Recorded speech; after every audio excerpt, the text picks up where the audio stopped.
This is the Retirement Solution Podcast with financial advisor Jon Hicks, founder of J. Hagan Capital.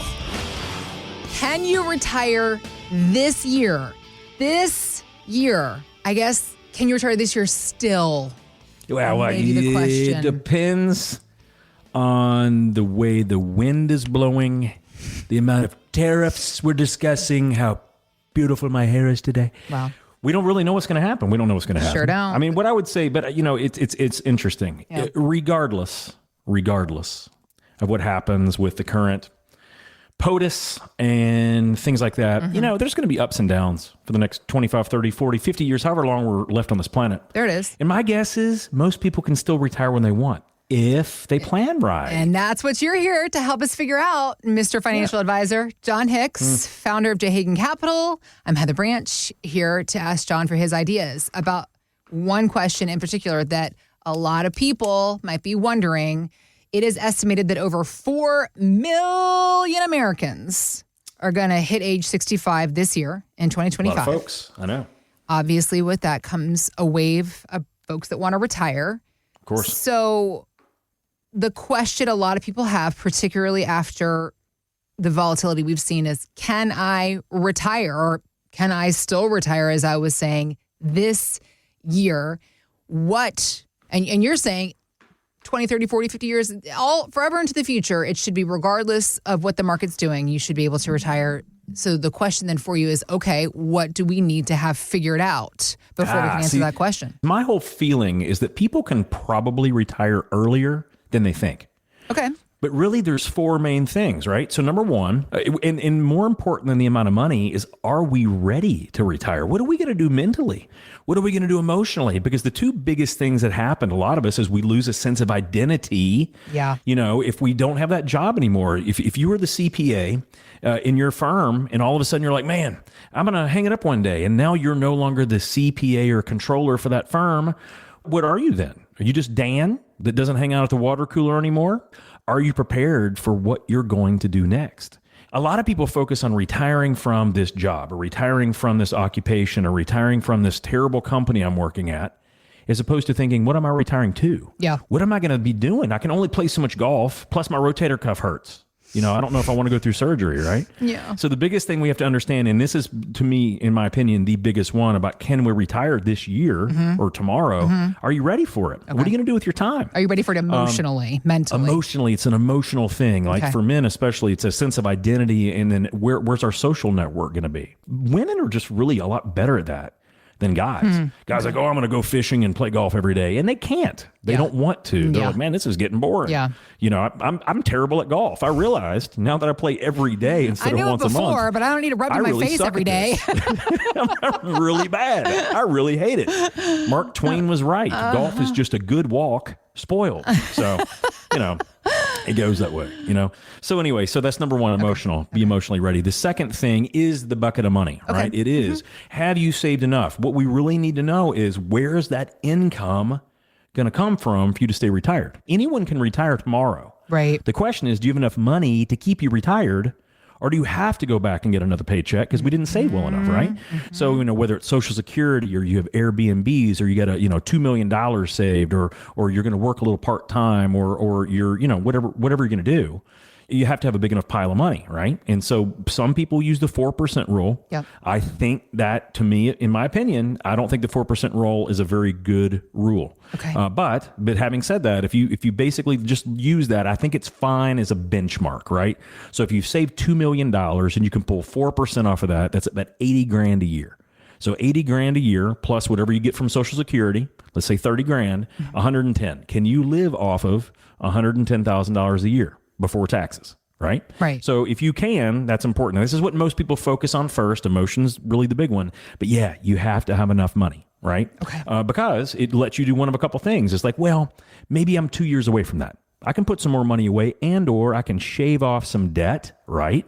Or, the house will actually be paid off. So we're going to have that, but you may have extra healthcare costs, right? And if you're going to retire before age 65, there's going to be extra costs potentially until you get on to Medicare, unless your company is awesome and they'll pay for that until you get to Medicare age. So those things factor in. So the budgeting and have you saved enough is number 2. So number 1 is emotions.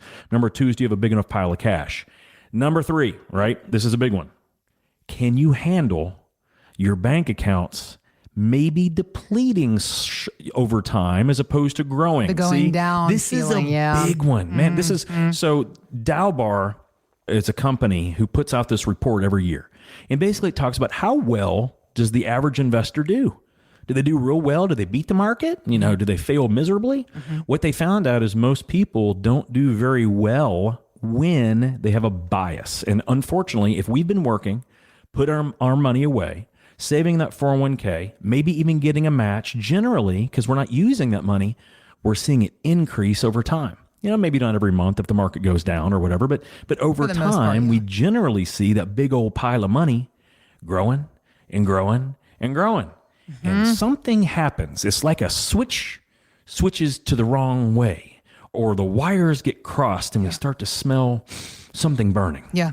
When all of a sudden we know, hey, I'm going to have to start taking about $4,000 a month every month from this account.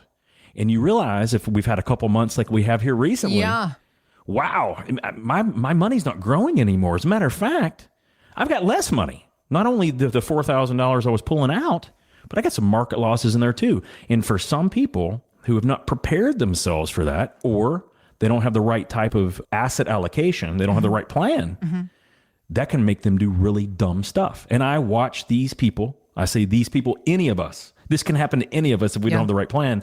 I watch people fail miserably.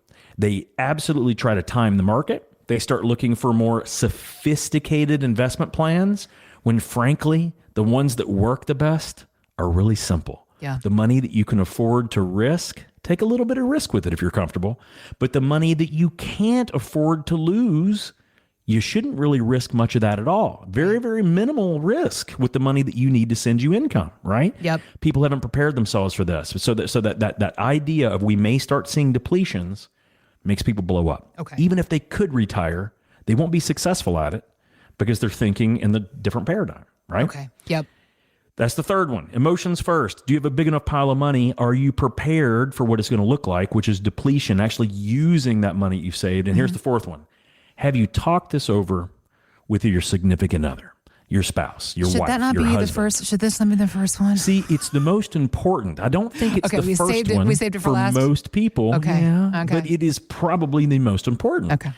Because it's the one that is going to impact our emotional well-being from that day to every day, potentially going forward, or until you get a divorce, right? Or one of you die. Got it. So is your spouse on board? Because being part of that spouse being on board often comes back to number one. What are you going to be doing with your time? I watch a lot of people say, John, I'm really thinking about getting this golf club membership. We talked about it. I know it's going to cost me about 40 grand. I think that we're prepared for that. I'm ready to do that a couple days a week. And I'm like, great. And it's like, and you know, I'm not going to take the boat out often, but I'm going to get out there and do some more of that. And I'm thinking about a pole barn, thinking about going out there. I might do some cars on the side. And what we find out, because he has not discussed this with his significant other, is that his wife has very different plans for the use of his time. For instance, Ralph, you've been telling me for 32 years that you were going to screen in that porch, and for the love of all that's holy, you're going to do it. You're going to start at the minute that you put that last time clock slot in that, you're going to do it. And it's like, oh my goodness. So it's very important whether you're like Ralph and you need to screen in the porch, or you have a lot of honey-do list items that have been neglected over the past 10, 20, 40, 50 years. Or you've been working... You've both been working, or one of you is working a lot, and your spouse wants to spend time with you. Sure. And sometimes that's fabulous. But 24 hours a day, 7 days a week. I've talked to a lot of ladies, and they're saying, listen, John, I know that we all thought it was a good idea that we got Ralph retired. He needs to not be hanging out on the couch in the den when the ladies come over to play cards. Let's just be real. I need him to do something else with his time for at least 4 to 5 hours a week. That would be great. And this is where you typically, even though it wasn't part of the plan, you see some fellas saying, well, maybe Lowe's needs some extra help. Maybe Home Depot needs a little extra help in the lawn and garden section during the summer. You know, so you find yourself out there in an orange bib apron, watering flowers and chasing down bees. Sounds like a good little side hustle to me. Frankly, It sounds fabulous. Very to me. nice. I know. Yeah. In some regards, it sounds actually perfection. Yeah. I'm not going to lie to you. Yeah. So, but those are the big four, right? So number one, are you emotionally ready to retire regardless of what the markets are doing? Mm-hmm. Number two, have you saved enough money? And by the way, if the market keeps sliding, it could cause you to not be able to or not be able to retire as early. Number three, do you understand that you may see depletion in your portfolio so you don't do dumb stuff?